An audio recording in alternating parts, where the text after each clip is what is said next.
Saúde Mental, do Jaider, que traz 47 casos da prática clínica do psiquiatra espírita mais respeitado da Associação Médica Espírita de Minas Gerais, talvez um dos mais respeitados do país, com 30 anos de experiência médica espírita, e ele traz 47 casos em que as questões espirituais se conjugam às questões psiquiátricas, ansiedade, fobias, pânico, esquizofrenia, adoecimentos diversos, e o que deu certo no tratamento espiritual e o que levou a não dar, desde posturas até atitudes.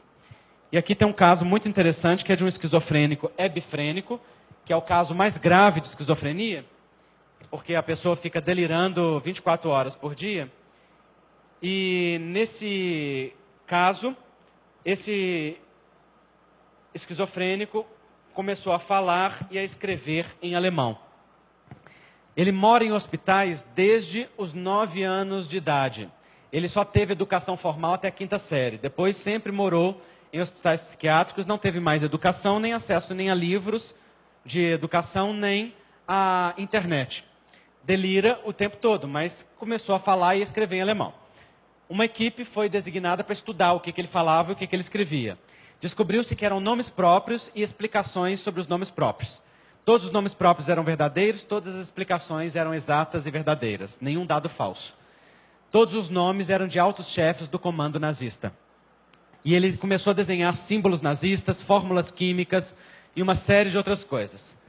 Um dia, enquanto a equipe pesquisava a sua identidade, ele entrou dentro de uma sala de trabalho terapêutico com uma fonoaudióloga, uma terapeuta ocupacional e uma psicóloga, olhou para elas assim que entrou, teve uma janela rara de lucidez, começou a chorar humildemente e a pedir perdão.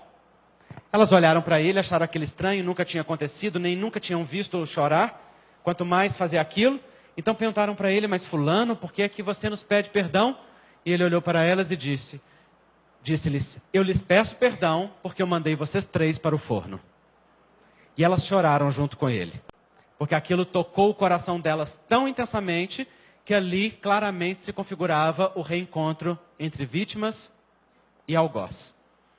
Naquela noite, na reunião mediúnica, no Hospital Espírita André Luiz, os espíritos mandaram-nos parar de pesquisar a identidade dele. Porque aquilo que objetivavam as regressões espontâneas já tinha sido obtido e ele já entrava em processo de arrependimento sincero. Esse caso foi publicado com todos os desenhos e coisas que ele escreveu e com o estudo histórico de cada personagem que ele citou. Eu mesmo fiz esse estudo histórico e deu muito trabalho. Esse homem sabia mais de história do nazismo do que eu e muitas outras pessoas que tiveram educação formal sobre a Segunda Guerra Mundial. É um caso muito interessante de reencarnação comprovado, não é?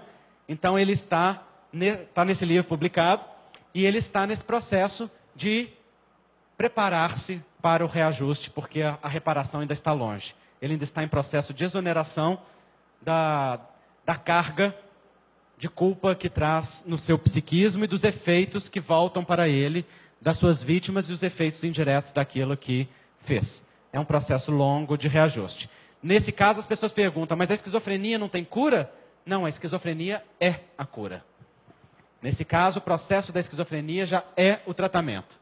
Já é o processo da melhoria do espírito. Não terá melhora nesta encarnação, mas terá um processo de melhora substancial do ponto de vista espiritual.